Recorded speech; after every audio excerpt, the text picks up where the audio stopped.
This post discusses how to easily fix filtering by color when you're in Excel and it's grayed out, but the color-filled cells exist and you know they're there.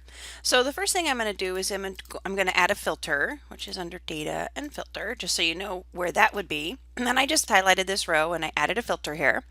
And then now if I want to filter something, I can. So say I wanted to just look at customer A, I could do that. Or so say I wanted to just see what gloves I had sold, I could just click this and say okay.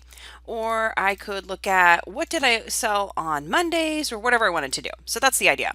So in this instance, I want to know what have I sold that's over $100. And I know that I have stuff because if I look at cost and I scroll, I see all these different prices and eventually I get to things that are over 100.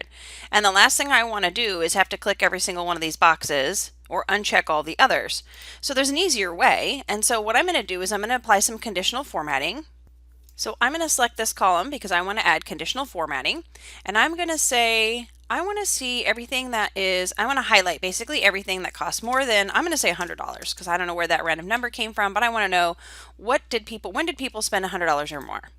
So I'm going to highlight that, and you don't see anything right away, but here's some here, and as I scroll you can see them. So that's kind of hard to like locate them. Even though they're highlighted, still there's a lot of stuff to scroll past.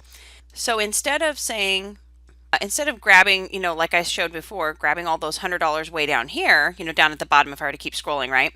Instead of selecting all those, I should be able to filter by color, but my filter by color is missing. As you can see, I don't have the ability to do that. And I know I just had some $100 items that I highlighted. You saw me scroll past them. So usually what causes this is a break in Excel.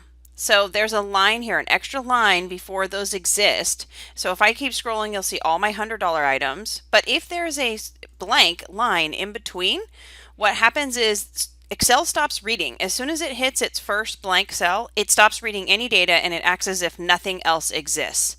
So if I remove this line right here, and it could have just been a singular square, didn't have to be the whole row. And now I go back to cost, filter by color is available. I can click that and now all I see are my over $100 items. So it's important to know that when Excel's reading a function or doing any sort of formatting at all, as soon as it runs into a blank cell in a row or a column, it stops reading. And that would be why your filtering by color is grayed out, even though you have filter by colors that exist in that filtered column.